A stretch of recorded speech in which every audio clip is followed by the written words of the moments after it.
Welcome to the presentation of a lecture from Gnostic Radio, a free public service from Telema Press. Gnostic Radio broadcasts free lectures from the Gnostic tradition of Samael Aun Weor. Each lecture explores another aspect of this timeless and sacred knowledge. Many of these lectures are supported by additional materials available on our website. Each Saturday, Gnostic Radio broadcasts live. The live lecture is accompanied by an anonymous chat session, allowing listeners to read additional explanations related to the lecture and providing an opportunity to ask questions of the speaker. All of the efforts of Telema Press, including this lecture, are made possible by the financial support of listeners like you. Help us to help humanity by making a donation. Telema Press is a non-profit corporation. Donations are tax-deductible. For more information, visit our website at gnosticteachings.org. Now, with heartfelt wishes for the end of suffering for all creatures, we begin the lecture. May all beings be happy.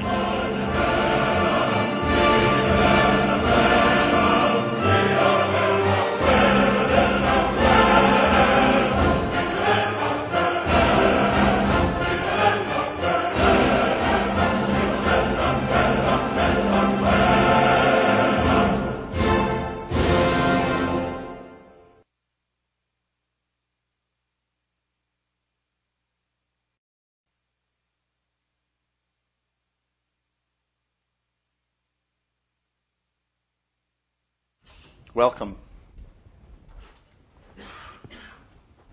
I'm happy to invite you and welcome you to the beginning of our course about Gnostic astrology.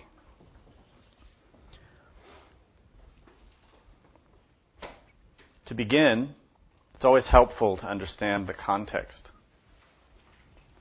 of our studies. As you know,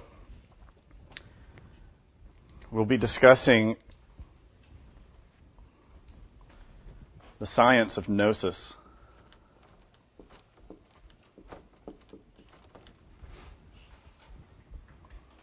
And as many of you know, this term Gnosis is Greek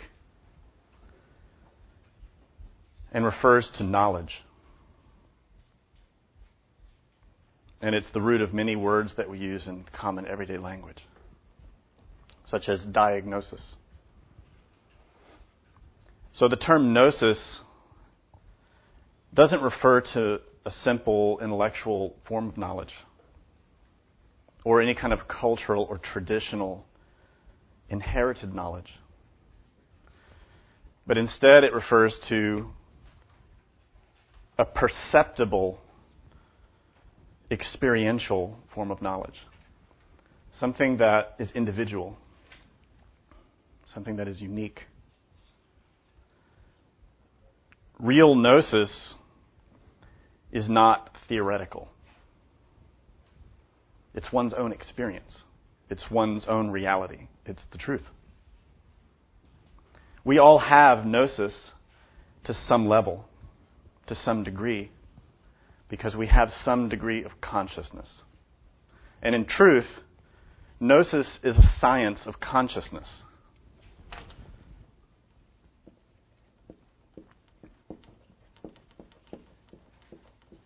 To understand what Gnosis is, we must recognize what the consciousness is. And to work with the science of Gnosis is to work with one's own consciousness. From another point of view, we can say there are two doctrines which exist in the world. The doctrine of the eye and the doctrine of the heart. The doctrine of the eye, related to the physical eye, is that collection of theories, collection of ideas. It's all the beliefs and traditions, all of the varying interpretations of spiritual knowledge. And as you know, as an investigator of spirituality, the theories are as varied as the human beings themselves. And one theory will contradict another, and it's difficult to find any real truth. But in the doctrine of the heart, we find the experiential knowledge, the doctrine of gnosis, the doctrine that one grasps through one's own effort. This type of doctrine, the doctrine of the heart, is not a cultural doctrine. It's not found in a book. It's not found in any school, nor in any religion. The doctrine of the heart exists within yourself, within your own heart.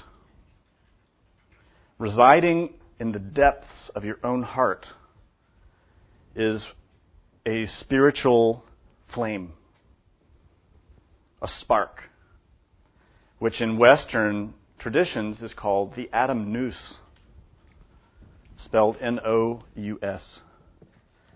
And it's called an atom because of its relative size, not because it is a physical atom. The Atom Nous is a sort of architect, a kind of intelligence, which resides within the heart of every humanoid.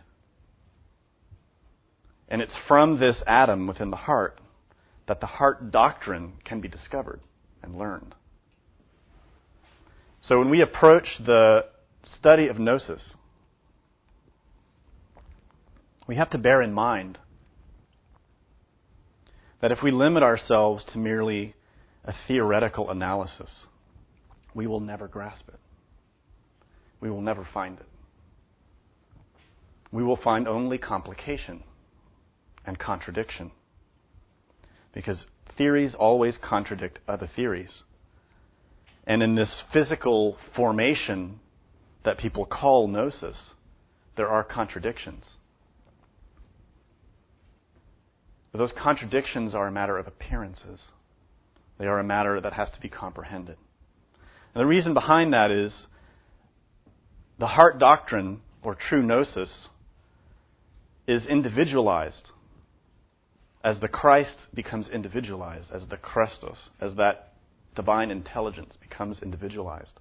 And in that individualization, the knowledge applies to the level of that aspirant, of that initiate. What is appropriate and good for an aspirant or an initiate at a certain level has to be abandoned by one at a higher level. Therefore, the one who limits his study to the intellect will perceive two contradictory instructions which apply to two different levels, and they will enter into conflict. The synthesis, or the answer to that, is to discover gnosis inside of oneself, for oneself. In that sense, we follow exactly after what the Buddha himself taught, which says, you must test my words. You have to live them. You have to apply them. Otherwise, they have no purpose. We can say that gnosis,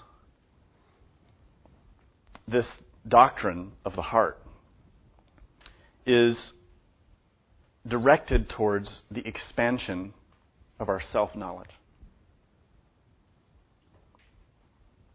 To know oneself is to gather gnosis of the truth of life and death, of reality.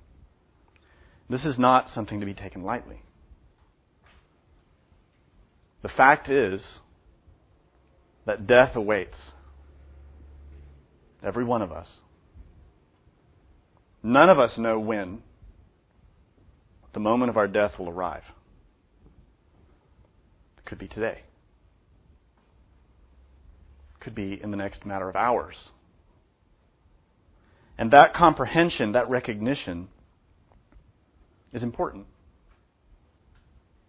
because it provides a foundation for us to manage our attention, to manage our will, to not be distracted. Some traditions in the West have this phrase, memento mori, remember death. The purpose behind that is to always be mindful of the present moment. And when we are mindful and present and observant of ourselves, we are standing in the door of Gnosis. Gnosis as a science, as an art, does not exist in the past. It does not exist in the future. The only way to enter into and access Gnosis or knowledge is in the present moment. And to do that, to acquire that, requires discipline. It requires effort. But most of all, it requires consciousness. To be conscious, to be attentive, to be aware. This refers to one of the foundational teachings in this doctrine of the heart, which says that there are two lines that exist in life. There's the horizontal line, which moves from birth through all the experiences that we can have in life to death. That line moves steadily in accordance with our karma, in accordance with our values, positive and negative, which are within us. Most of humanity remains on this line in ignorance, in confusion, in darkness. And this is because there are, in truth, 4 levels, roughly speaking, to the capacities of human consciousness. If you can imagine a building which has 4 floors,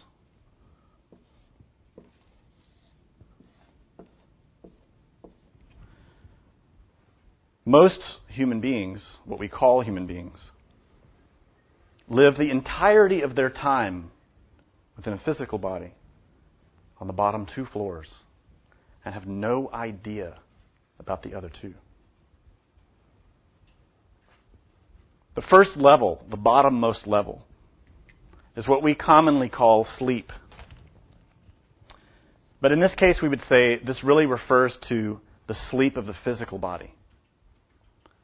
And this state is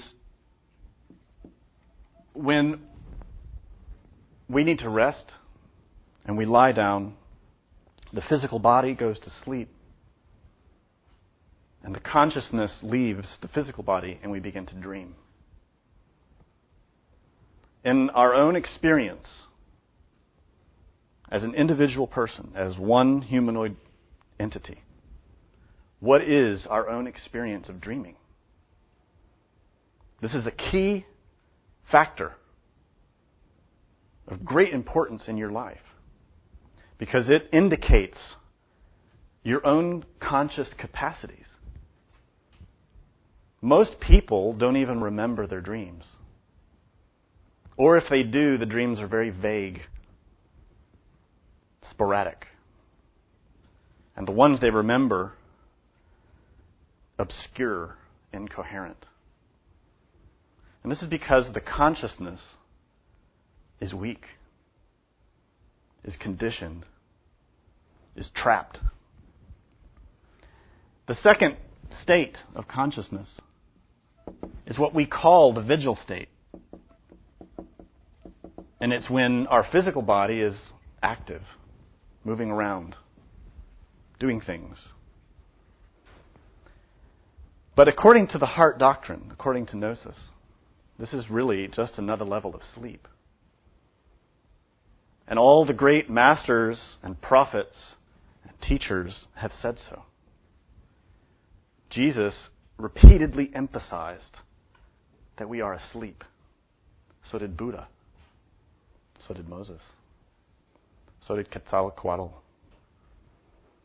All these great teachers pointing out to us that our consciousness is asleep. We think we're awake. This is the problem. We believe that we are awake because we are perceiving and acting, and we think that is equivalent to being awake. But it's not. An awakened consciousness is something distinct, it's something different. The consciousness itself is the ability to perceive. It is perception. But it's not perception limited by the five senses. The consciousness can perceive more than merely the physical dimension, which is what we correspond to this second level of consciousness. Many people have experiences of becoming very conscious and very awake in a dream when the physical body is asleep. This is so commonplace that it cannot be ignored. And it in fact indicates precisely that the consciousness is not dependent upon the physical body. It is a separate entity. It is an entity which inhabits the physical body when it's necessary to do so. And when the physical body is discarded, either at night when we sleep or at death, the great sleep, the consciousness moves to some other vehicle in order to operate. There are many vehicles that the consciousness can utilize, and it can act without vehicles of any kind if it's trained. When we're dreaming, the consciousness is inhabiting what people call the astral body. But in fact, it is a protoplasmatic lunar body whose very particles belong to nature and whose very core essence is karma. It is, in fact, the ego. That's why our dreams commonly, typically, are mere manifestations of desire, whether craving or aversion, whether desires of craving things or desires to avoid things. Most dreams manifest from this fundamental pendulum of craving and aversion. But the consciousness itself can be trained to be awake while the physical body sleeps. Some people call this lucid dreaming or out-of-body experiences. In the East, they call it dream yoga, which is one of the 4 yogas that Naropa taught. This science of dream yoga is an integral part of the heart doctrine of Gnosis, because it is concerned directly with awakening the consciousness in the first level, when the physical body is sleeping. But we also have to awaken the consciousness in the second level, when the physical body is active. We commonly call this mindfulness, watchfulness, attentiveness. We have practices of meditation, whether walking or sitting, practices of concentration, japa, many different types of techniques, the use of mantra, all of which exist in order to assist us as we train our attention.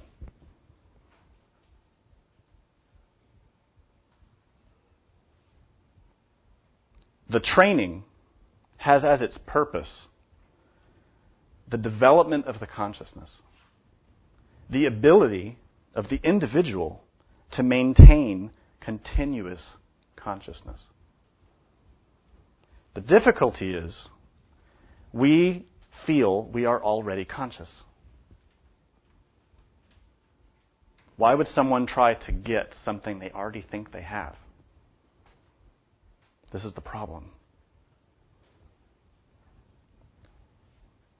In truth, in the same way that the stars are not visible during the day, dreams are still there.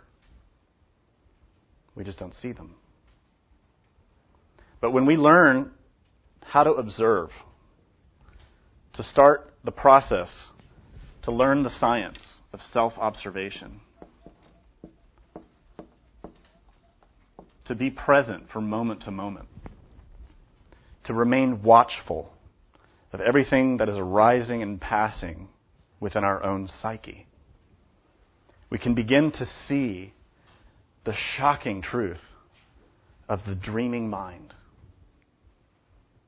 That this mind that we have continues dreaming all day long. Obviously, we have daydreaming, which everyone's familiar with.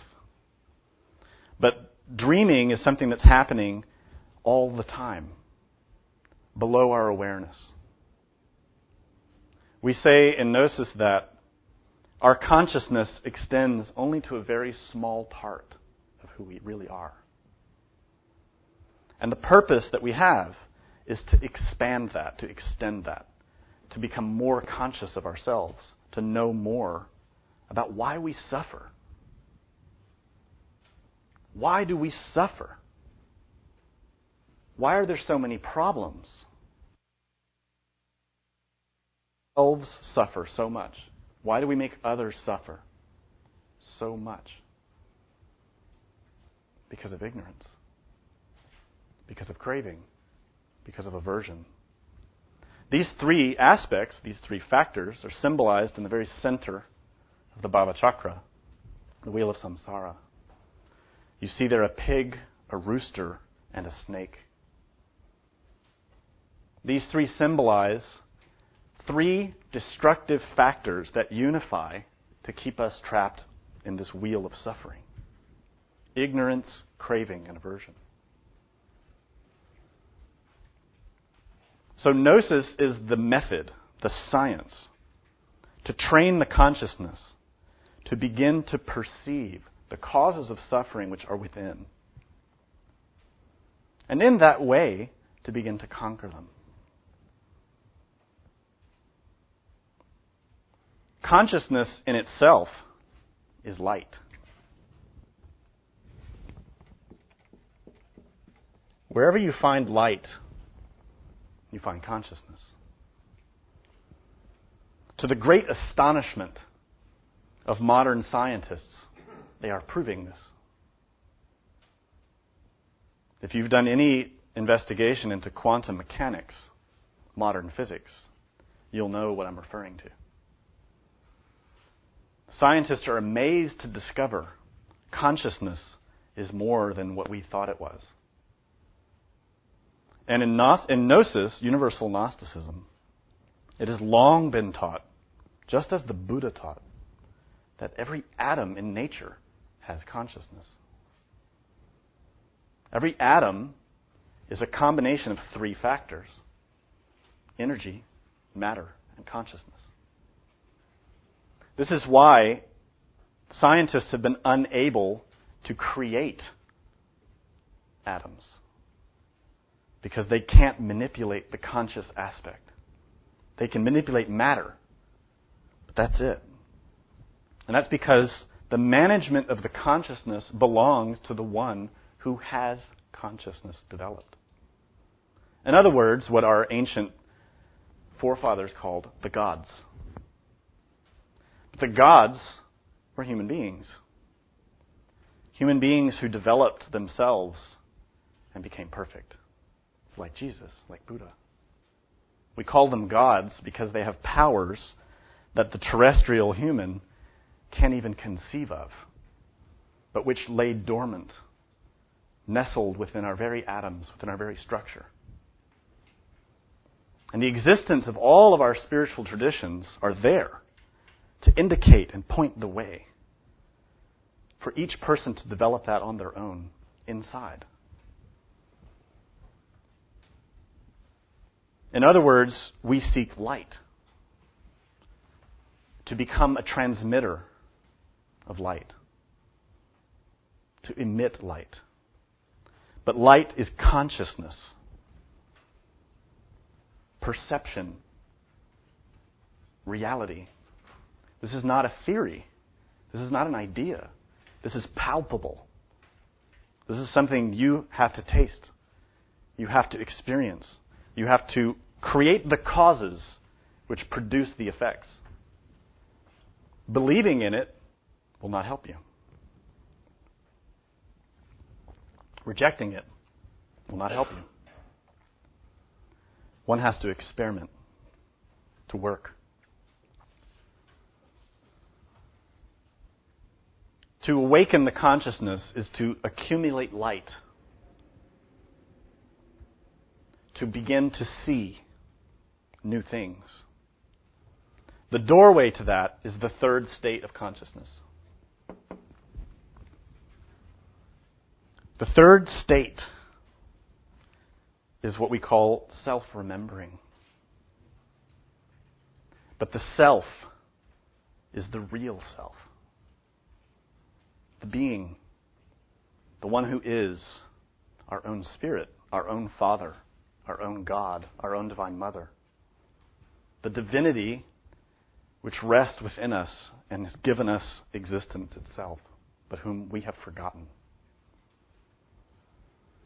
The third state of consciousness is active from moment to moment. If your consciousness is passive, you are asleep. To be active means to be under the active guidance of attentive will. That is, you are consciously choosing what you perceive and how you perceive it. This does not require thought. It does not require belief. It has nothing to do with theory. It is an activity, an action, which has to be provoked, produced by will from moment to moment. And this is why spiritual aspirants learn concentration practices, how to follow a mantra, how to visualize, how to imagine. These are training exercises. They are preliminary exercises which develop the capacity to remain in the third state of consciousness. Meditation is the most potent tool for the development of the third state of consciousness. But by meditation, I'm not referring to these preliminary concentration practices. I'm referring to pratyahara, to dhyana, to dharana, to samadhi, to the levels of perception which exist beyond mere concentration. Concentration is the beginning. Meditation is the door itself.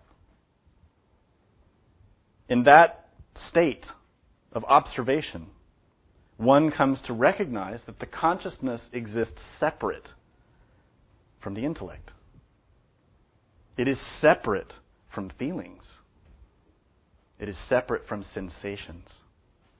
These three realms are what we call the three brains.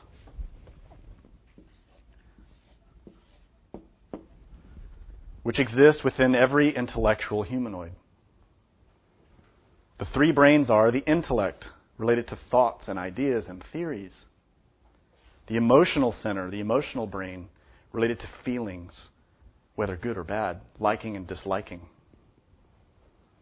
To the motor instinctive sexual brain, which is related to sensation, to instinct, and to the functionalism of the sexual energy.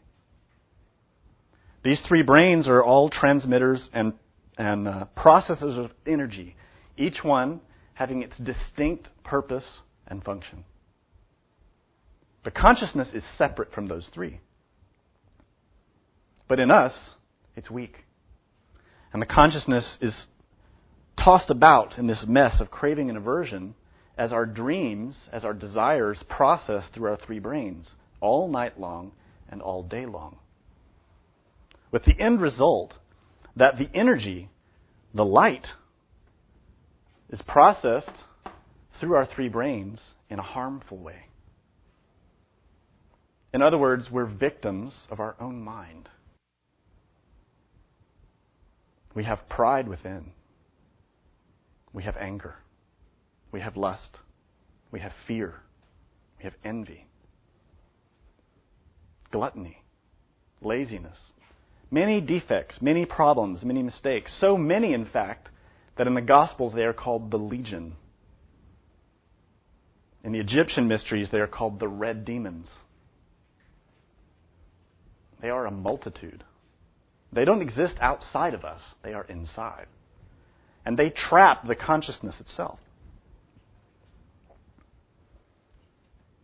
By learning how to access and sustain the third state of consciousness, this profound, active, attentive state, we can begin to perceive those dreams, those desires as they arise. We begin to perceive, oh, here comes this resentment against my friend, which wants me to be critical and sarcastic and get revenge on them for something they said to me. If we're consciously attentive, we can say no. I'm tired of suffering, and I'm tired of making people I love suffer. So we can directly deal with that desire and conquer it. If not, we act mechanically. And we are manipulated by all these hidden, subconscious, unconscious, and infraconscious desires, like puppets, like marionettes, manipulated by our own mind, by our own karma. This is the sad state of humanity. Fortunately, there is a cure. There is an answer. The answer cannot be bought. There is no magic bullet. There are no promises. The answer requires more energy and effort than you can possibly imagine. It requires your life. The price is your life.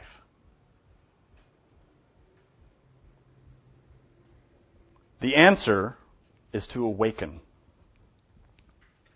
You may recall that after the Buddha, Shakyamuni, had attained his comprehension, his enlightenment, he was approached by a Brahmin who said, "Are you a man?" And the Buddha said, "No." "Are you a god?" The Buddha said, "No."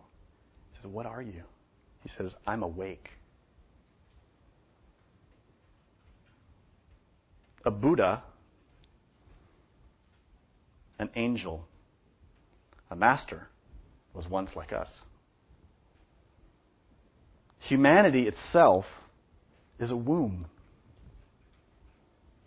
Humanity is a womb within the body of the Divine Mother Nature. This womb is receiving influences, forces, energies in order to gestate something, to generate something. There are two potential outcomes: angels and demons. If you survey our current state of humanity, what would you say is the most common outcome? We're not saying that demons are what we classically imagine, or people in red suits with pitchforks. The true definition of a demon is an entity which is divorced from God, which is completely separated.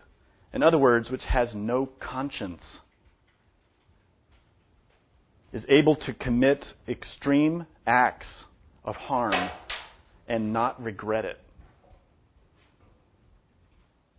to hurt others and to feel good about that. This is a demon in Gnostic terms.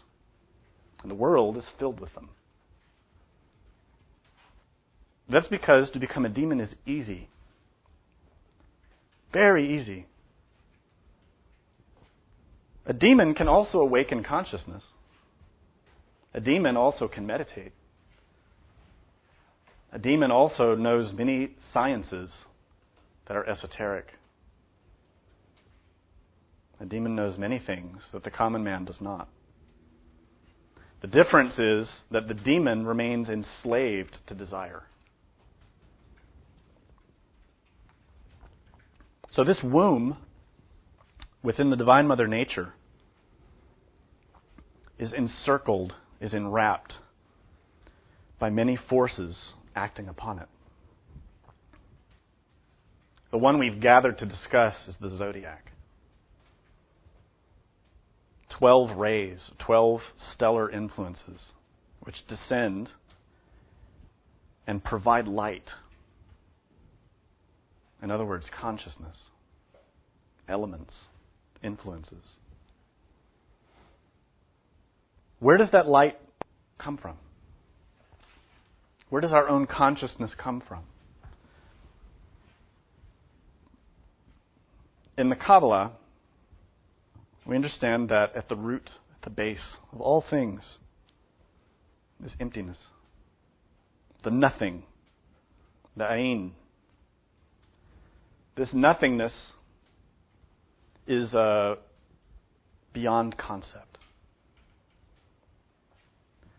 But that nothingness, from within it emerges a light, which is called the Ein Sof.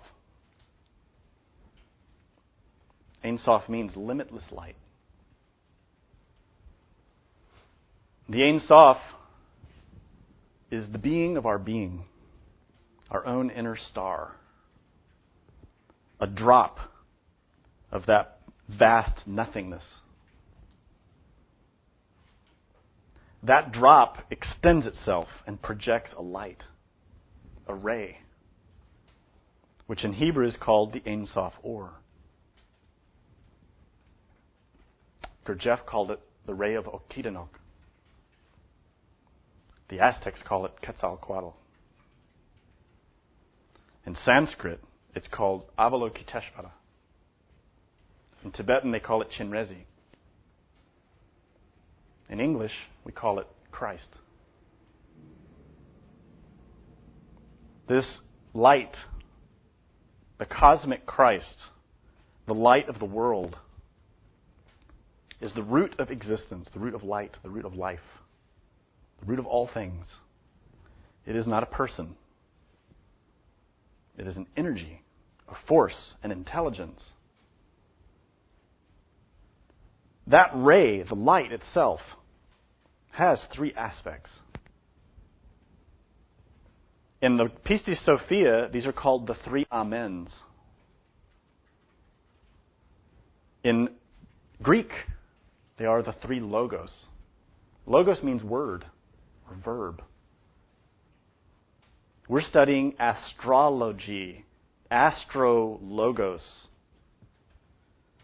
Or in other words, the word in relation to the stars, in relation to the heavens. The three Logos, the Trimurti, Brahma, Vishnu, and Shiva. The Father, the Son, and the Holy Spirit. A trinity, a tri-unity of three in one, which in Hebrew are Keter, Chokmah, and Binah. These three as one are the cosmic Christ itself. They are God, the Father. These three are what give rise to the Kabbalistic world of Atzilut, which is the world of archetypes.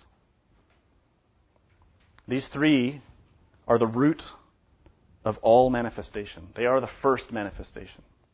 Previous to that, everything is unmanifest or a pure potentiality. When we look at these three individually, we see Keter, which means the crown in Hebrew. Keter is a state of pure becoming. Think about that. As this energy unfolds and emanates out of the nothingness, the first manifestation is a state of pure becoming. From this, you may begin to grasp why the third state of consciousness is the doorway. Because that third state of active, attentive awareness is a state of pure becoming when we perfect it. It is that means through which we can receive the influences and guidance of God. This is the doorway to the vertical line. The line of being. Being is a verb. It is active. It is present. To be or not is a very esoteric statement. Shakespeare was, of course, an initiate who knew gnosis. To be or not to be. To be asleep or to be awake. When one learns how to be present, to be attentive, to abandon the stale process of thinking, to abandon the identification with subjective emotion, to abandon the enslavement of sensations, one can be. Therein lies peace, knowledge, understanding. Through the doorway of the third state, when we become actively attentive and aware, our own inner God then has a direct connection to assist us. That connection is multifaceted, but it has as its primary venue what Descartes called the seat of the soul, the pineal gland, which is in the center of the brain. The pineal gland is in charge of our endocrine system. It is that mysterious and beautiful leader which manages our metabolism, which manages melatonin, manages our process of sleep. This is key. The pineal gland manages the sleep of our physical body. It produces drowsiness. Not only that, the pineal gland is made of the same tissue as your eyes. The pineal gland is the third eye. The pineal gland is the root of clairvoyance. It is the gland which is activated in meditation. And when you close your eyes and see darkness now, when the pineal gland becomes active and inflamed with the fire of the Holy Spirit, with the fire of Christ, you close your eyes and you see light. You see the superior aspects of all things. The pineal gland is governed by Aries, is influenced by Aries. The symbol of Aries is, of course, the ram. A ram is a male sheep who has not been castrated. Meaning that a ram has all of his masculine forces intact. He is virile. He is dominant. He is strong. And of course, the ram figures significantly in most of our world religions. Why? Why is Christ called the Lamb of God? Why is the blood of the Lamb so significant in Christian mythology? Aries is the sign of fire, one of them. It is a sign of strong, positive, aggressive, masculine forces. When we're in the womb of nature, when our spark of essence enters into manifestation, into a body, we receive this influence of Aries amongst the other 11. What occurs is that our own being, our own inner God, the deepest levels, the Ein Sof, projects from itself another level, which we call the Spirit. This is the second triangle in the Tree of Life. Chesed, Geburah, and Tiferet. This is what we call the monad, which means unity. The monad is our own spirit, which has three aspects. But that monad also emits from itself another triangle, which is our soul. the human soul, which is made up of Netzah, Hod, and Yesod, this lower triangle on the tree of life.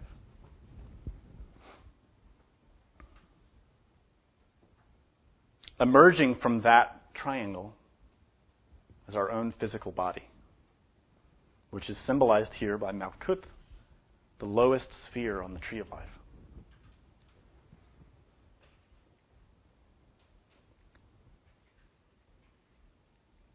The spark of consciousness that we have is like a baby.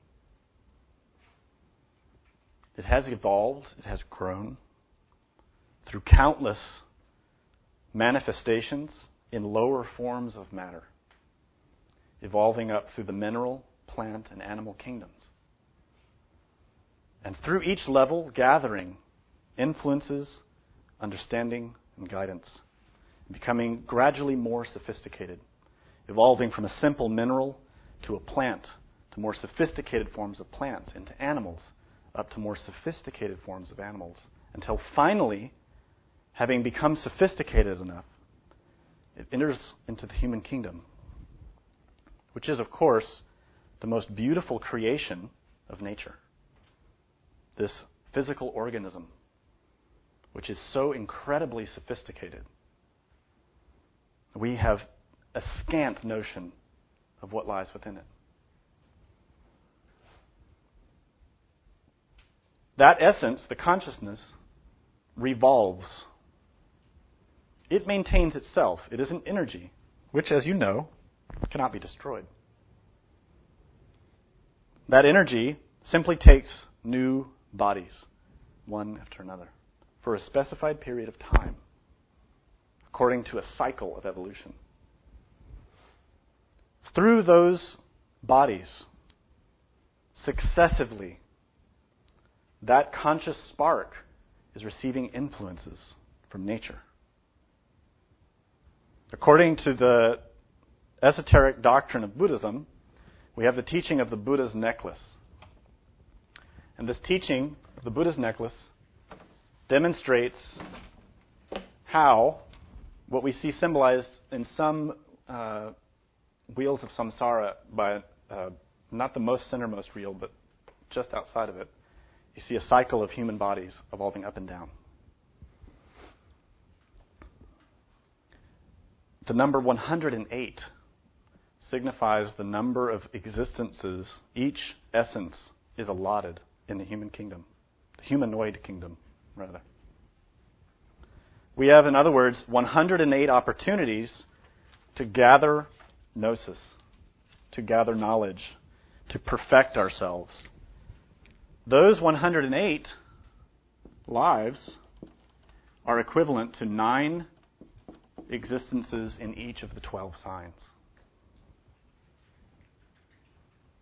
In other words, our consciousness passes through each sign of the zodiac in its progression, in its development. We have within ourselves those influences. The elements, the knowledge, the potentialities. To look at this from another angle, we can see how the tree of life is related to the 4 worlds of Kabbalah. And as our essence descends through each of those successive worlds or successive trees, we are also receiving influences. Firstly, from our own ray. The Ein Sof gives rise to that first becoming of Keter Hokmah Binah. That ray, that 3, is modified by the law of 7. The 7 spirits before the throne. The 7 archangels. Those 7 permeate our consciousness with influences. Potentialities. And these are the 7 virtues of the soul. Humility, chastity, love, temperance, happiness for others. These potentialities for virtues are placed there by the cosmic intelligences which manage those 7 rays. They do this through Da'at, the hidden sphere.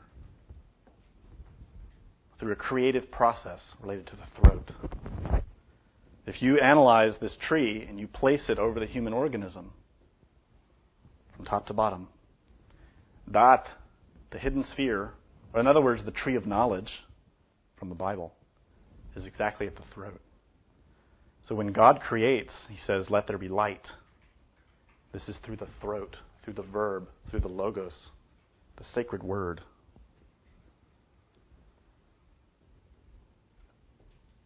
When those forces of the seven are placed into that essence, it descends further and receives influences from the 12,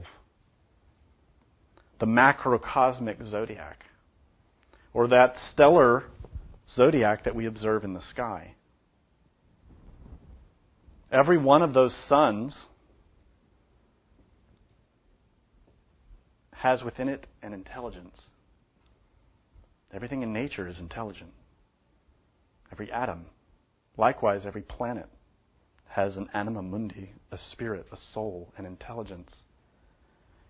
In other words, you could say that the suns, the planets, are the bodies of angels and archangels, cosmo-creators. That essence, which in its development learned how to create mineral bodies, plant bodies, animal bodies, humanoid bodies, perfected itself, began to make more sophisticated forms of life, like planets, like suns. This is why the Christ is called the sun, the light of the world, the solar light, because the sun itself is a vehicle of that Christic force. So as the essence descends through these four worlds to finally enter into manifestation, it's receiving all these potentialities, gifts, virtues from the gods. This is why in the Pistis Sophia, the Christ, speaking through Jesus, says as much. He says,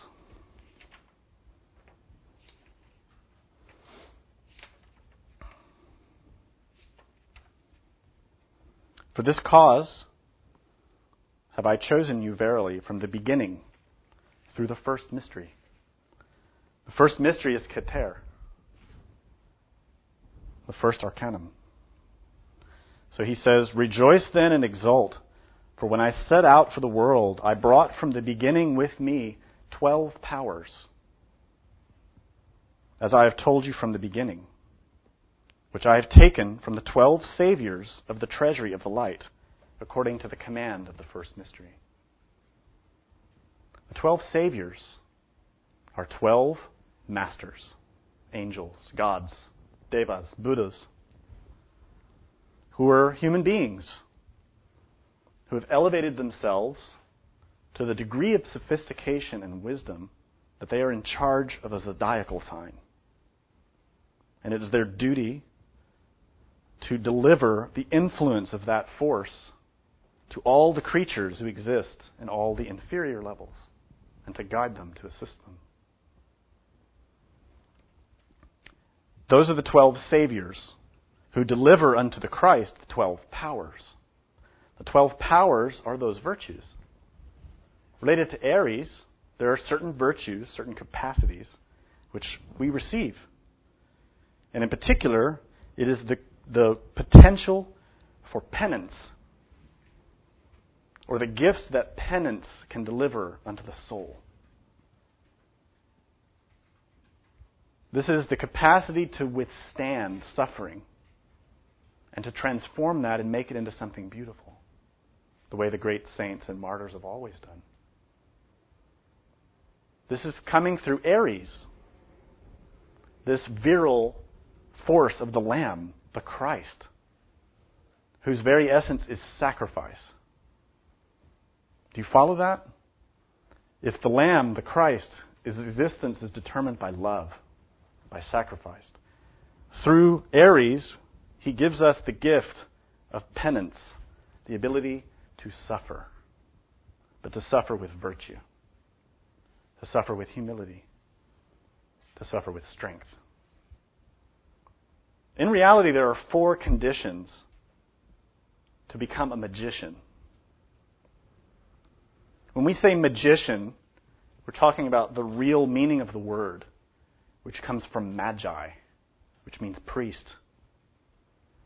To become a priest, to become a magician, there are 4 conditions. You have to know how to suffer. This comes from Aries. You have to know how to be silent. You have to know how to abstain. And you have to know how to die. Those are the 4 conditions. Eliphas Levi laid those out, and they are true. But they have esoteric meaning. It doesn't mean physical death. It's referring to the death of the ego, the death of the psyche, all the animal elements that condition us and cause suffering. Jesus continues, "These 12 powers I cast into the womb of your mothers when I came into the world. That is, those which are in your bodies today. For these powers have been given unto you before the whole world, because ye are they who will save the whole world, that ye may be able to endure the threat of the rulers of the world and the pains of the world and its dangers and all its persecutions." This is why Aries is first. These gifts of the 12 powers, or these potential virtues, begin with Aries, the capacity to withstand persecution, to withstand criticism, to withstand attacks, to be true to oneself, to one's being. "For many times I have said unto you that I have brought the power in you out of the 12 saviors who are in the treasury of the light." These 12 saviors assist humanity by giving these virtues, gifting them unto the essence, and by providing assistance and guidance to all the souls who seek the light. This means that any person who sincerely, honestly wants to change, wants to escape suffering, wants to make a difference, can appeal to those 12 saviors, can ask for help, can beg for assistance. This is where we arrive to the true nature of this course, which really should not be called astrology. It should be called astrotheurgy. Theurgy is derived from a Greek term which refers to a form of activity or action whereby you appeal to the gods. It's a kind of magic. But it is opposed by black magic. Real theurgy, the power of the theurgist. Theos, which means God. Our own inner God. When a Gnostic practitioner wishes to receive help, to have guidance, to have assistance from those divine forces, there are hundreds of practices that he or she can use. To meditate, to use mantra, to ask, to pray, to beg for help. But what's different is that these practices result in direct experience. These practices will place you, if you are a sincere and disciplined practitioner, face to face with these divinities.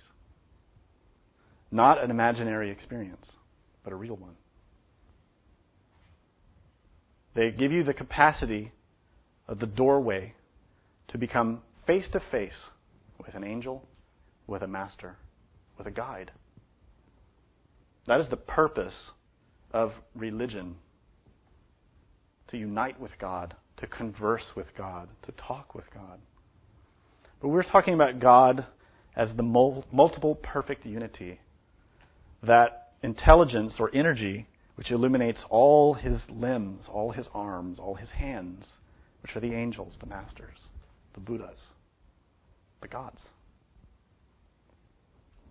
Through astrotheurgy, we can walk through this door of the third state of consciousness, which is a prerequisite.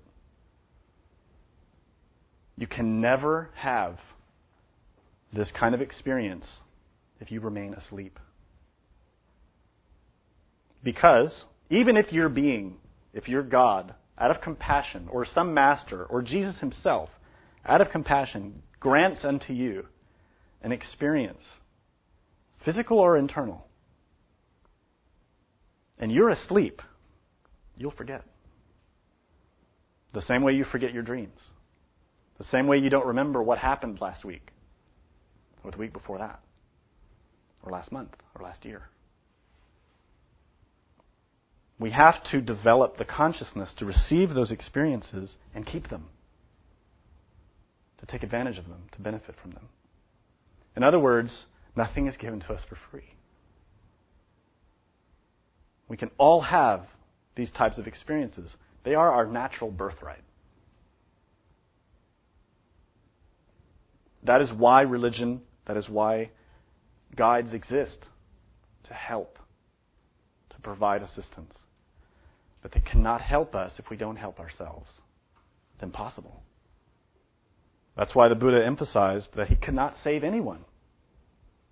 People always asked him, can you save me? Can you save my father? Can you save my mother? Can you save my child? He always said no. You have to save yourself. And Jesus said the same thing.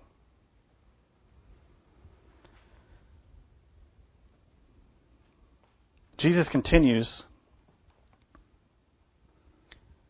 for which cause I have said unto you, indeed, from the beginning, that ye are not of this world. I also am not of it. For all men who are in the world have gotten their souls out of the power of the rulers of the eons. But the power which is in you is from me. Your souls belong to the height.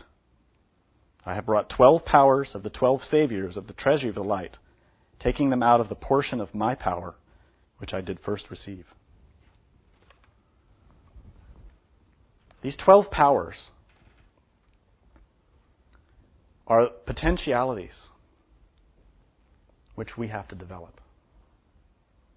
In other words, we see, just as the zodiac exists in the macrocosmic universe, in space around us, it exists within. We have that zodiac within our own universe in miniature, or the microcosm. As above, so below. We are a reflection of that. Which is why the oracle at Delphi said, man, know thyself, and you will know the universe and its gods.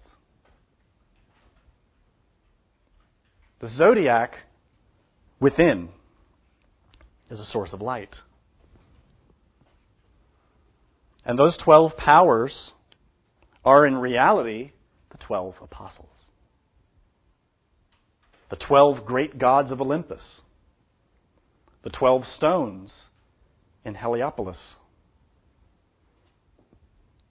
The 12 aspects of the celestial Jerusalem from the book of Revelation. That celestial abode which has to be illuminated from our own works. In other terms, we say that as we awaken consciousness, we develop this capacity to be attentively aware, transforming the forces. We start to develop those apostles within us. The great misunderstanding that Christianity entered into was to take the Scriptures as literal truth. There is literal truth in Scripture. There's no question. But that's not why they were written. All of the ancient Scriptures, all of the religious teachings were given as a form of practical guidance, practical knowledge, indicating things within us. And the drama that Jesus passed through as an embodiment of the Christ, as an incarnation of the Christ, as a transmitter of that light.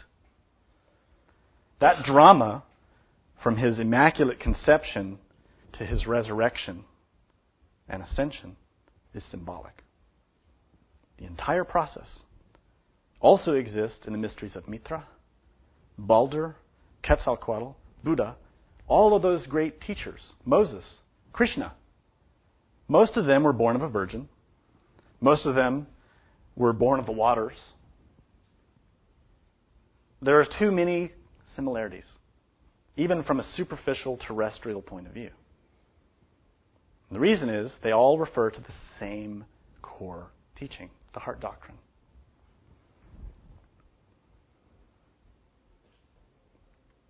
The influences that we receive are placed within our consciousness and are there for us to activate and utilize as we awaken the consciousness. If we do not, those influences are polarized the opposite way. In the same way, when we receive the influences from the 7 rays, those 7 spirits before the throne of God, they place within us, for example, the 5th ray gives us the capacity of love as a virtue in our consciousness. This is unconditional love, Christic love. But when we're asleep and enslaved by desire, that force inverts and becomes hate, becomes anger. We then become creators of suffering, creators of karma. In the same way, the 12 powers can also be polarized. We receive the influence of our astrological sign, but we make that negative. The master Samael Aun Weor gave a key example of Hitler. Hitler was a native of Aries. And he took that aggressive, masculine, virile force and used it in a destructive way. That capacity is within everyone to use those forces in the wrong way. Those energies, those forces, are within our 3 brains. They're within our body. In fact, they have a physical aspect where those forces are crystallized into our very being, our very physical existence. They are the 12 salts, which exist in the world of Yesod. Yesod is related to our vital or etheric body. Ethereal. Yesod is called the foundation. That's what that means in Hebrew. And you can see that it is the foundation of the temple. The columns of the temple rest on Yesod. Yesod is our energetic body, the body of Chi, which is a mere counterpart of the physical body. It's one aspect. These two are really one, Malkut and Yesod, from this point of view. Malkut is a fallen Sephiroth, meaning the physical body is fallen. It's inferior in its current form. Within that energetic body are many forces and energies which give rise to all of our capacities. Without the vital body, the physical body would be dead. It has 4 primary aspects which deliver unto us the capacities of perception, memory, imagination, metabolism, all the chemical processes, but most importantly, the sexual energy. And again, if you take this tree and you hold it over the physical body of a person, Yesod sits on the sexual organs. Malkut is related to the feet and legs. So Yesod points exactly at the sexual energy. And it's there that these 12 salts are deposited. 12 salts. Interesting, isn't it? These 12 salts are vital for the existence of life. If you study biology, you know what I mean. What's interesting is if you compare this to the Greek Olympians, the labors of Hercules, the months of the year, the hours of the day, all 12. But it's here in this number, this 12 in Yesod, that we find a great key. Because within the sexual forces are the very creative forces of God. The human being has the ability to create because of sexual energy.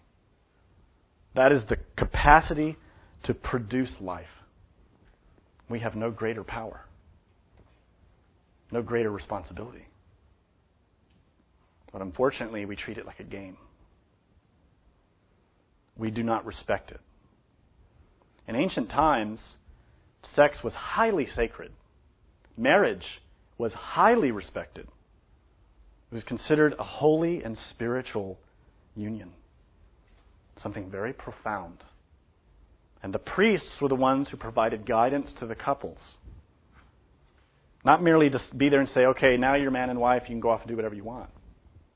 It wasn't that way. The priests, the guides, who in ancient times were awakened, were able to provide the guidance to those couples so they knew how to utilize those salts in order to refine the forces and energies of the consciousness itself. Now, here we find a very interesting connection. The pineal gland, which is within our brain, rules over our endocrine system. And this endocrine system is the energy of the sex. It's the sexual forces, hormones. Modern doctors and biologists already recognize that when someone reaches puberty, the pineal gland begins to degenerate. Previous to that, it's very robust, very active, flooding the whole organism with hormones, with life. By the way, hormone means the force of being. So the pineal gland is there guiding the development of that new human organism through these first 12 to 14 years. But at the time puberty arrives, that human organism begins to repeat past mistakes and begins to abuse the tree of knowledge, sexuality. And those forces start to drain out, to be thrown out of the human organism. The result is the pineal gland atrophies. The imagination of that child begins to disappear. The child becomes conflicted, emotionally, spiritually, mentally.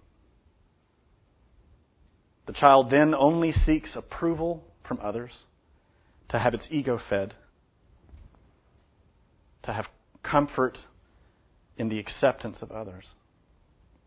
And all those capacities that the vital body formerly was able to provide through those sexual forces, like imagination, like memory, like self-awareness, all go away. Every one of us can recall how beautiful life was. Even if we had a hard time, we had moments of perception as children which were distinctly different from our moments of perception as adults. Everyone can agree on that. The reason is the child is saturated with transmuted sexual energies. The brain, the pineal gland, is saturated with hormones, with those forces which are descending from God.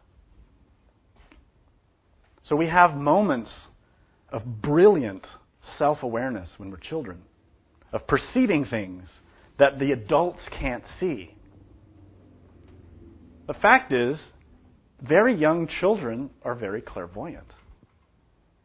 This is why they see things that the adults don't. Some of it may be what we would call imaginary. Some of it's real. But the adults always say, oh, that's just your imagination. There's nothing there. And the adults squash the development of the child. little by little, those capacities are atrophied, they degenerate, and they are lost. From 12 to 14 onward, the pineal gland dies because all the sexual energies are drained out, wasted. This is why, in all of the ancient esoteric traditions, practitioners were required to keep the sexual forces, to transmute them, to hold them in the body, to learn techniques like pranayama in order to harness those forces and make use of them. What happens then is that those forces begin to circulate, to activate, to grow the pineal gland even more, to help it develop and become mature.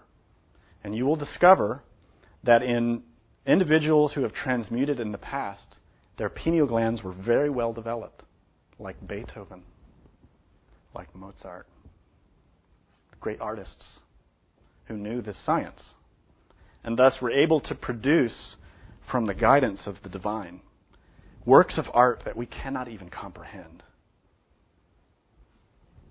That is a capacity that the being has when its vessel is intact. When its vehicle, the human person, becomes a very strong and robust light bulb through which that light can be transmitted.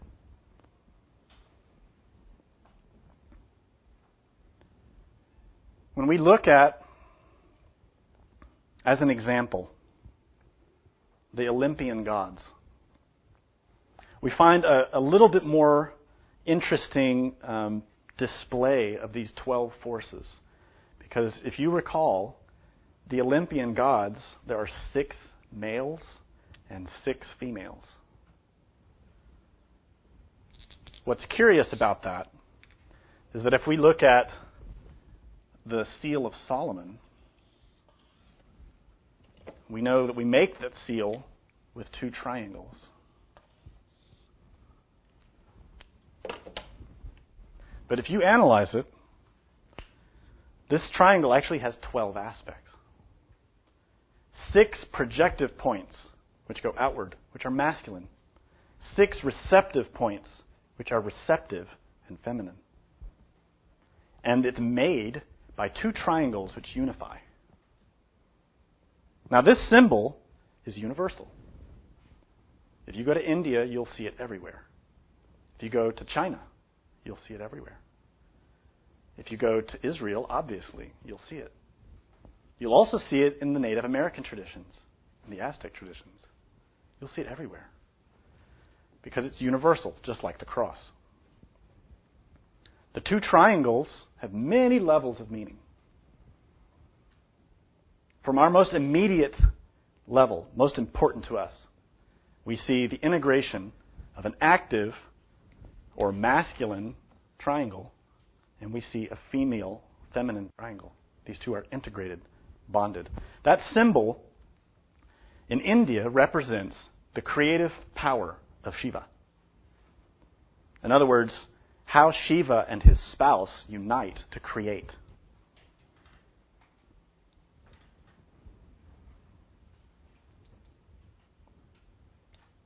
What's curious is that if we learn the science of Yasod, if we learn how to take advantage of these forces, sexual forces in those salts, in the vital body, in the physical body, we learn how to take this triangle of the soul. This is related to all our 3 brains. This is related to our processes as a psyche. We can learn how to elevate that sexual force, the Yasod, up to that, to learn to create like the gods through the mantra, through the verb. And when we do that, this triangle turns upward. And what do we make here? The seal of Solomon in the center of the tree of life. That is the ancient key of that, the hidden tree of knowledge. It is the union of the spirit, the monad, and its soul. When these 2 become unified, that seal, that star, represents a polarity.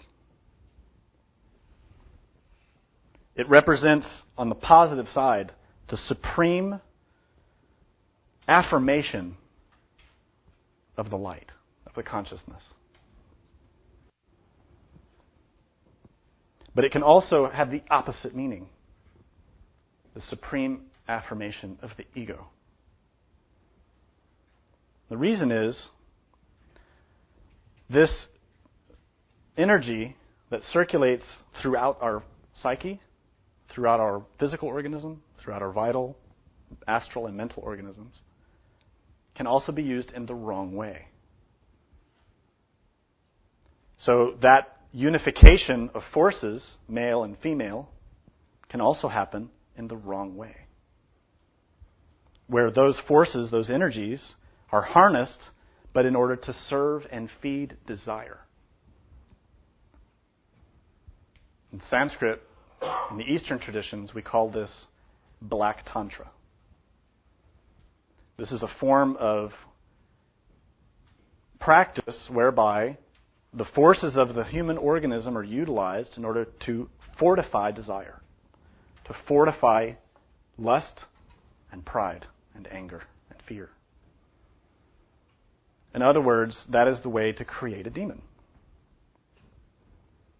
Sadly, the vast majority of the teachers and teachings about Tantrism in the world today are teaching Black Tantra. And they're utilizing desire as a hook to say, you can have more sensational sexual experiences.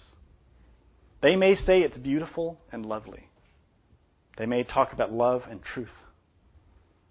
But anyone who's teaching how to use the sexual forces at the same time desire is present and active and allowed, encouraged, is teaching Black Tantra.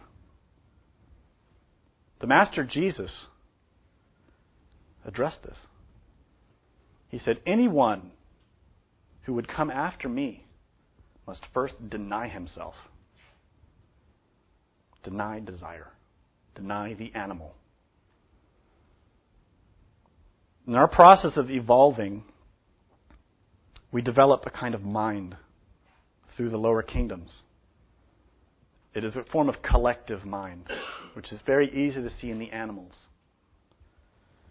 It's also the type of mind that most humanity has. This is why we tend to move in groups, even though we don't like that. We like to think we're individuals and we do our own thing. In reality, we're just copying everybody else. In fact, we love to take someone else's opinion and defend it as if it were ours. Or to take someone else's experience and defend it as if it were ours. It's not true, but we do it. But that collective mind is a mind that was developed in the animal kingdom, which behaved as an animal, acted as an animal, and continues to do so. This is why we see humanity now being animal. Most of our television and movies are encouraging animal behavior. Be lustful, be aggressive, be cruel. Very rare do you see anything that promotes a real virtue, to develop a real virtue. Very rare. And usually the ones that do are squashed and rejected and made fun of. To develop a real creation within the womb of humanity requires birth.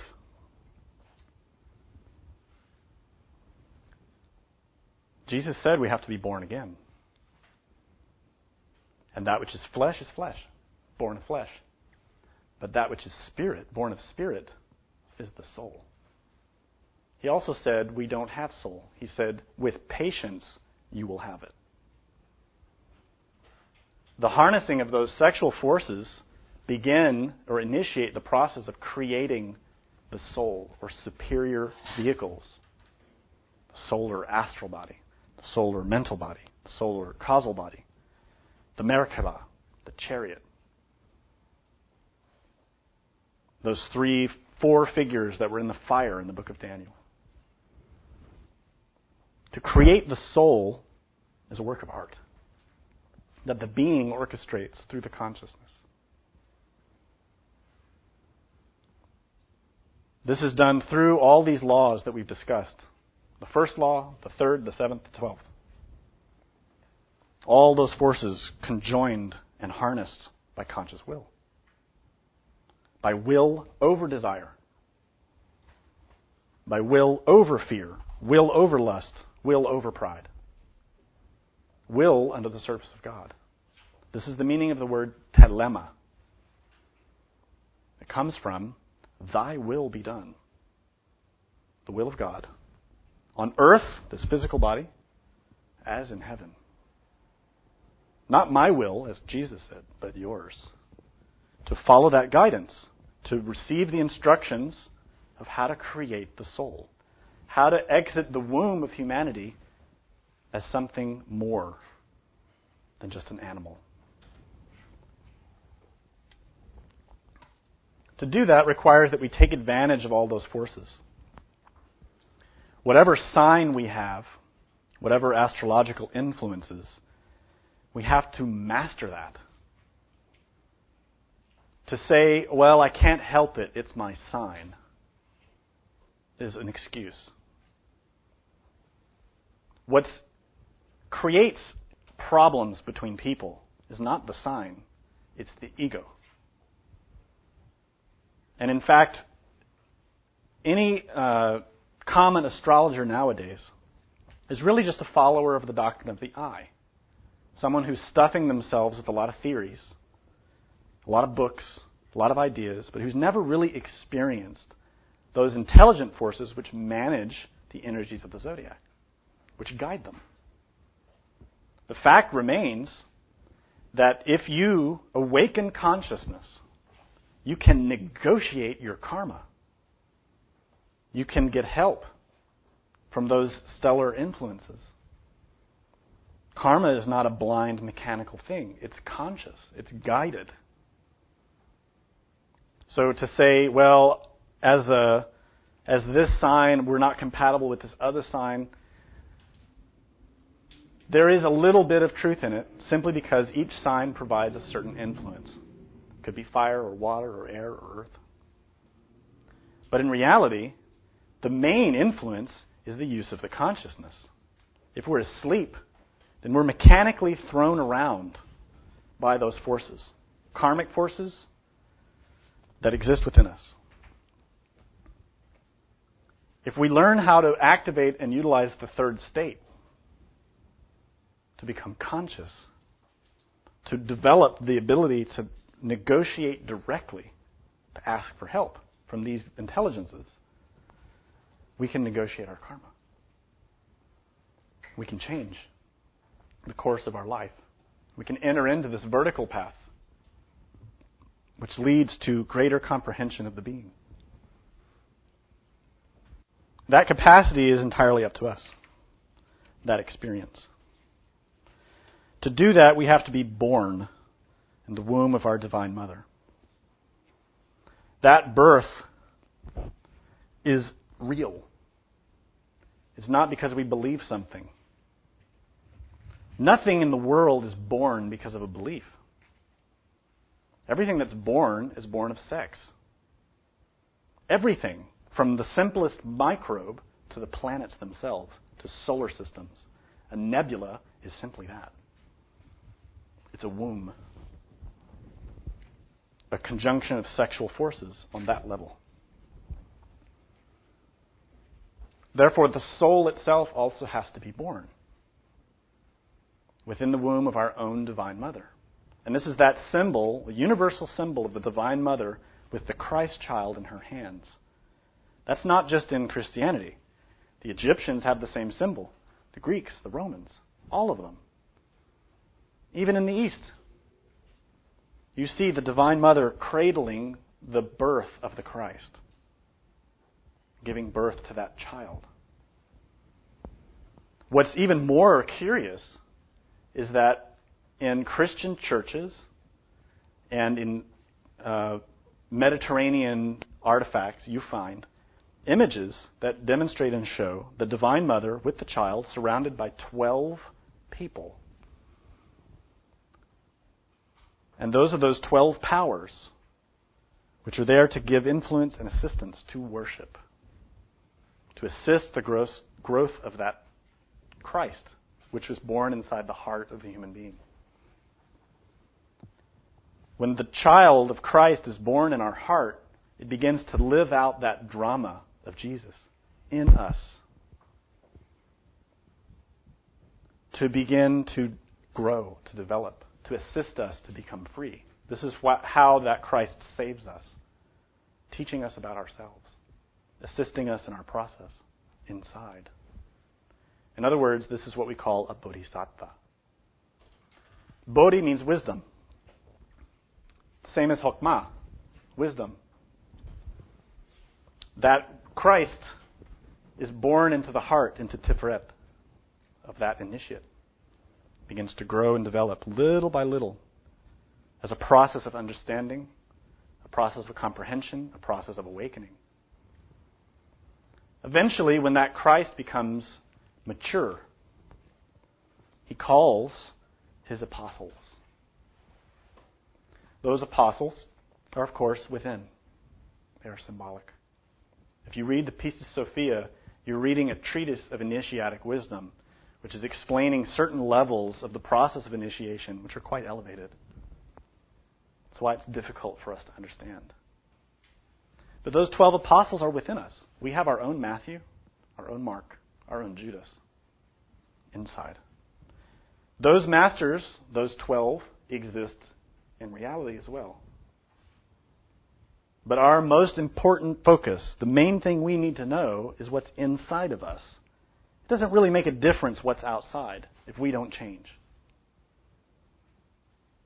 Those 12 saviors are there in our own consciousness. They are parts of our own being, which can provide wisdom and guidance to us. And each one has its function. Each one has its gifts that it can impart.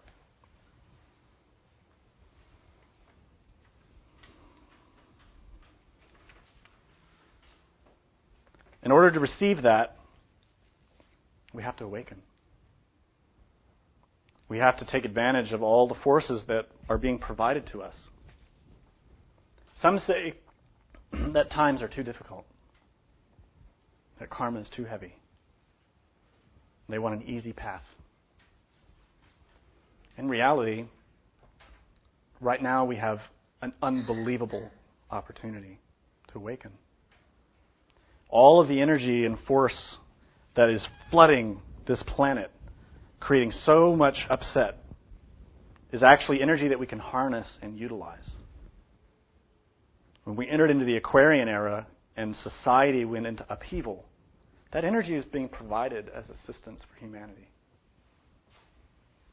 Unfortunately, what happens is, because everyone's asleep, they're using that energy in the wrong way. So instead of wanting to awaken the consciousness by freeing themselves of the ego, they're trying to awaken the consciousness by enslaving themselves to the ego. And thus we see a lot of abuse, a lot of problems, a lot of suffering. Aries governs the head, the utmost part of our organism. And within this region, we have many glands, many physical parts of ourselves that we need. The pineal gland, of course, is central. When we sit within the pineal gland to observe, to remember ourselves, we activate it. We can harness those forces of Aries, that gift, in order to awaken. That gift comes in the form of fire, divine fire. Fire of conscious assistance. If we misuse it, then we misuse those forces of Aries and become aggressive. We quarrel, we fight, we have problems. And you see this in the natives of Aries who have an extra dose of that influence. They tend to fight. They have great courage, great energy, but can go in the wrong direction can fight and fight and fight for the wrong thing. The forces of Aries are the forces of the ram, of the lamb, fire. And that force can help us, or it can hurt us, depending on our will. Do you have any questions?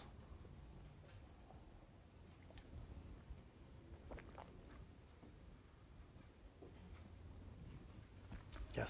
What's the fourth level of the? Oh, thank you. The third level of consciousness is what we call self-remembering, or continuous consciousness. And this is what any initiate of any tradition is trying to develop and perfect. This is developed and perfected by the transmutation of energies and by the direction of those energies through meditation. When that continuous consciousness begins to crystallize, when the consciousness is awakening, there's a degree of development that the initiate can approach, which is called a turiya. It's a very advanced level. In some terms, it can be called nous, in the same way I mentioned the atom nous, but this would be the perfection of that. So we have to understand that there is a distinction. That degree of consciousness is possessed by Buddha, by Krishna, by Jesus. Very elevated masters who've accomplished incredible works upon themselves to awaken the consciousness to that degree. That type of perception, that type of consciousness, can see many levels of life at the same time without obscuration, without subjectivity. Approaching that, we're coming up through these lower levels. So we're constantly being conditioned and filtered by subjective levels of perception. Even if you awaken consciousness in a dream, you may only be seeing subjective things. In other words, projections of your own mind.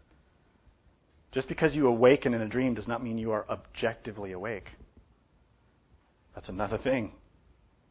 And that takes a lot of discipline, a lot of work. Little by little, objective consciousness starts to become one's reality. And when that is perfected, one has reached that level, the fourth level. Even then, there are levels. Even then, there's work to do. Don't think that just because someone has achieved self-realization that they're finished. They're not. There are levels and levels and levels. This line of being goes very high, and it also goes very low. Unfortunately, most people are descending upon it, going deeper into sleep, deeper into animal behaviors, deeper into destruction. Yes? I mean, but if you look at the consciousness of the planet, I think it looks like it's always been growing. I think consciousness has pull to the light. I mean, if you just look at going from even, going into Homo sapiens and becoming erect and being able to use energy systems. Well, that's according to a certain perception that we have nowadays. The idea that humanity is evolving on an upward arch is a theory. There may be certain evidence to support that. And what's often quoted is our technological development, right? Or the sophistication of our culture. We often take that as an example.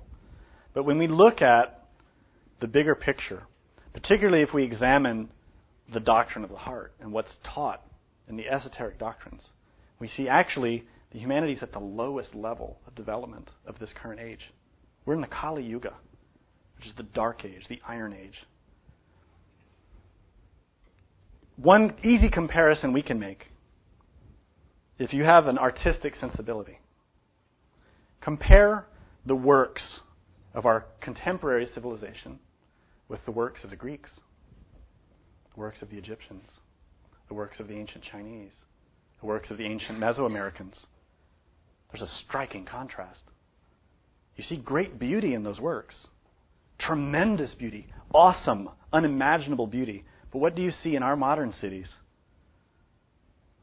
pollution, decaying structures, people living in abysmal conditions.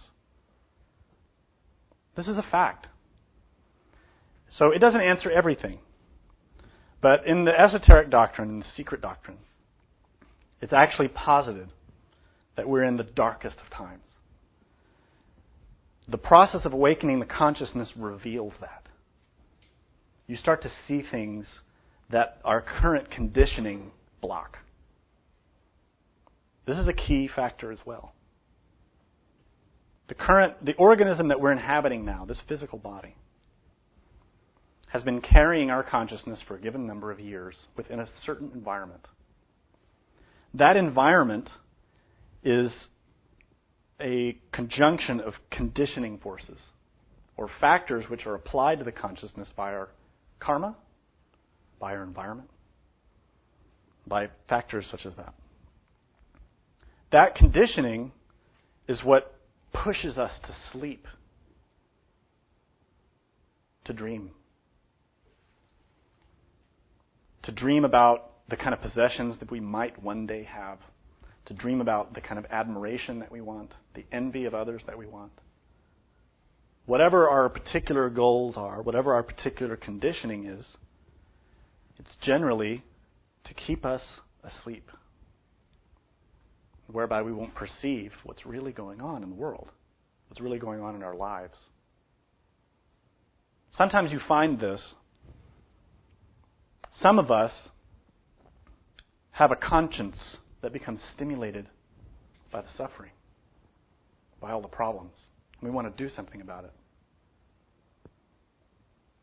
But it's very easy in our current state to become overwhelmed, to become traumatized, when we start to see the vast sophistication of all the problems we face as a society and as a world.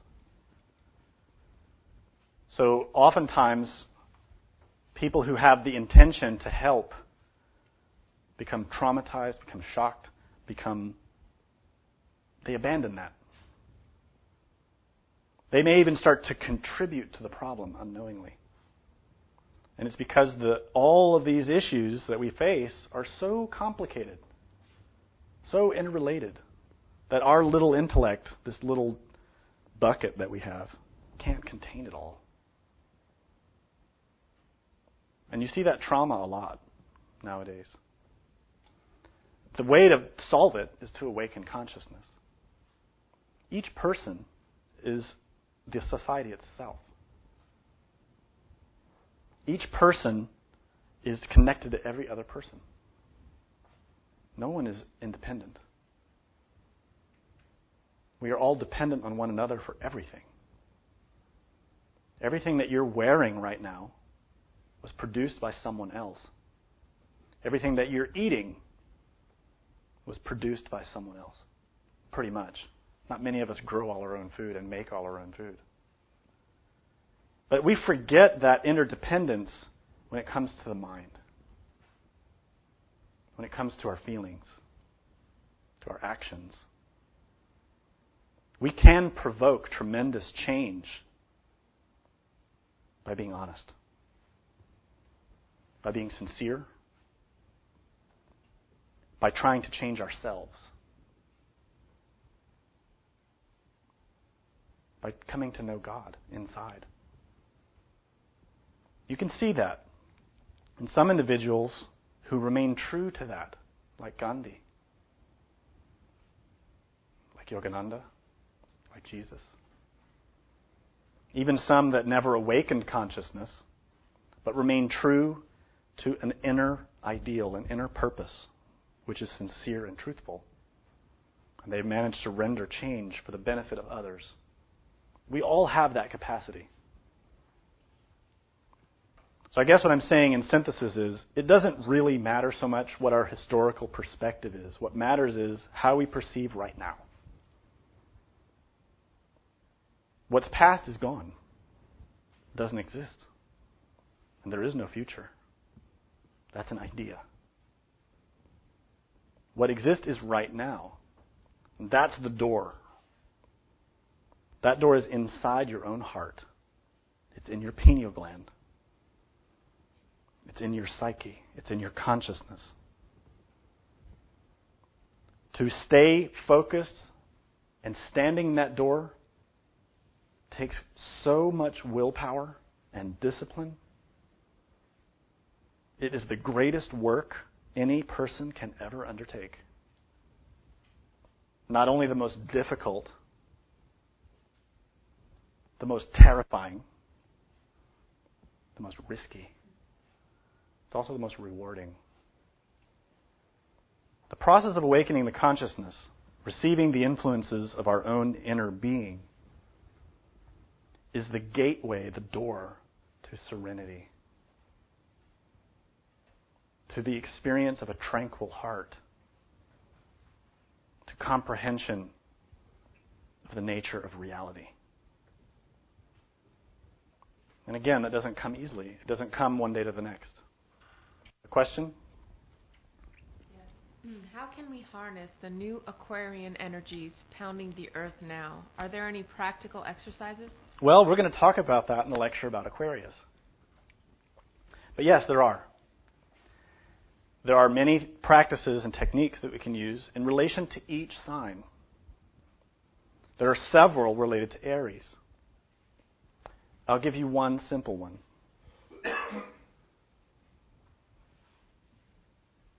When you have some time to relax, to abandon all your worries and concerns, and probably you're going to have to make that time to decide you're going to do it, sit down and relax yourself very well.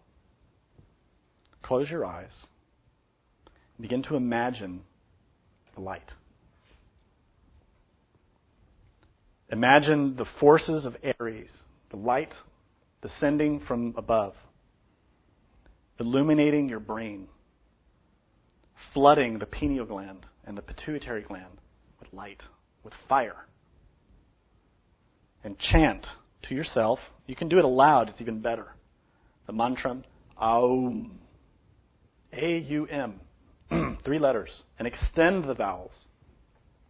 It's very good if you vocalize this, because that vibration produced by your throat will affect the brain, the pineal gland, the pituitary gland, and the rest of the organism. Do that practice every day. Don't think. Just do it. Take a period of time and work with it. Open your mind, open your heart, and pray. And imagine that force and vocalize the mantra. Be serious. What are you doing with your life? What is the purpose of your life? To merely exist? To go from one form of suffering to another until death? What's the point of that? Most people live that way. Scrabbling to get one material possession after another, or one worldly honor after another, only to be stabbed in the back, only to be betrayed, only to be disappointed. Talk to any older person, you'll find that. Take advantage of this moment. Train your consciousness to awaken. This is how we take advantage of all these forces and to begin to develop the 12 superior senses. The 12 senses, rather. We have the 5 physical ones, which we know, or how we interface with this physical world. But there are 7 superior senses related to our 7 chakras. Those are the 12 fruits of the tree of life, which Revelation says, he who overcomes can consume, can eat those fruits, the 12 fruits of the tree of life. Also in Revelation, there is a woman who stands upon the moon, clothed with the sun, who has 12 stars circling her head as a crown. Right? We have this crown, Keter. That crown of those 12 powers, which are developed in the fully developed soul, who wears the sun, the Christ, as her vesture, and who trods upon the moon, the forces of the animal, the lunar forces. Next question. When one is perceiving subjectively in the astral plane, does someone with an objectively awakened consciousness perceive the same thing, projections? Well, if your question is that, say you're in the astral plane and some angel or master comes to visit you, you're there dreaming, seeing your subjective world, yes, that angel will see that like a bubble, like a mirage, and see you sleeping inside of it. You can develop the capacity to see that as well with the help of your being, the help of God. To have objective perception is possible for anyone as a matter of willpower. This is not a matter of time. Time is an illusion. The only thing that exists is right now. If you have sufficient will, you can walk right through this door of the present moment, conscious, into superior levels of perception and see objective truths. In other words, you can enter into samadhi, which is a perception of truth without the interference of the ego. Anyone can do that. The problem is you need to have sufficient will. And as we are, all of our will is trapped in desire.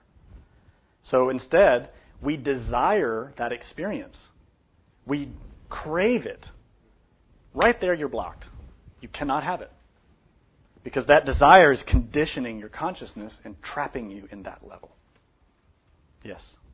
So that's why it's so easy to imagine about, like in 1 second, you could elaborate this big imagination about some kind of desire you have. Because you have so much willpower trapped in that type of desire. Precisely. We have so much will and desire. It's very easy to imagine desires. Very easy. But to imagine something consciously without desire, we become so frustrated. Because we haven't developed that capacity. The consciousness, the free consciousness is weak, like a baby. When we're born into a physical body, we have this very scant development of the consciousness because in all our previous lives we've ignored it. Or worse, we've betrayed it. So we've trapped it into all these subjective constructions in our own mind.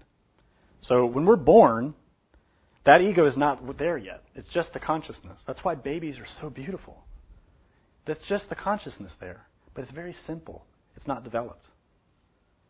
Little by little, as the karma incorporates, the ego incorporates, the baby starts to demonstrate really negative behaviors. And that's all its own karma. We have within us that same child, our own consciousness, but it has to be grown.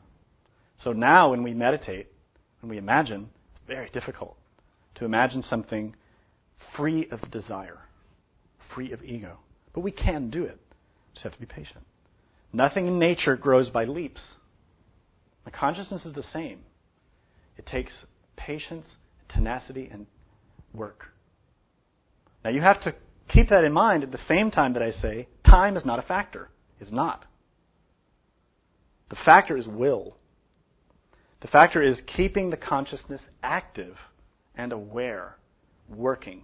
That's what grows it, not time.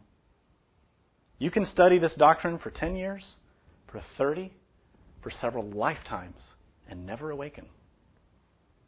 You can study this doctrine for a couple of months, couple of days, couple of hours, and awaken.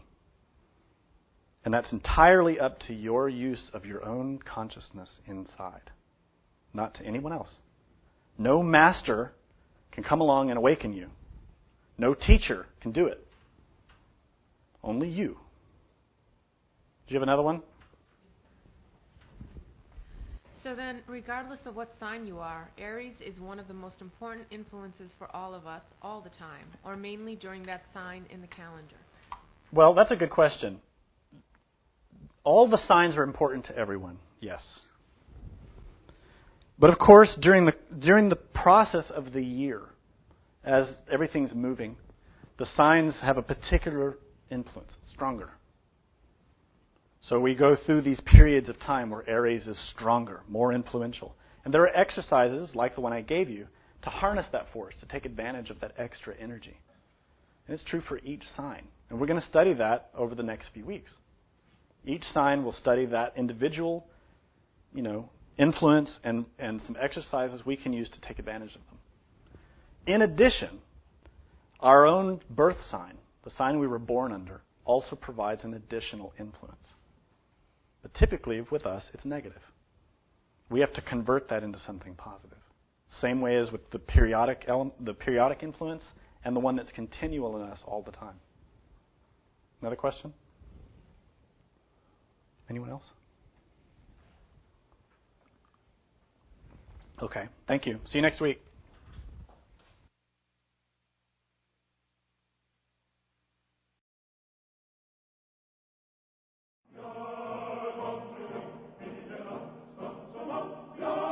Gnostic Radio is made possible through the financial support of listeners like you. To make a tax-deductible donation, visit our website at gnosticteachings.org.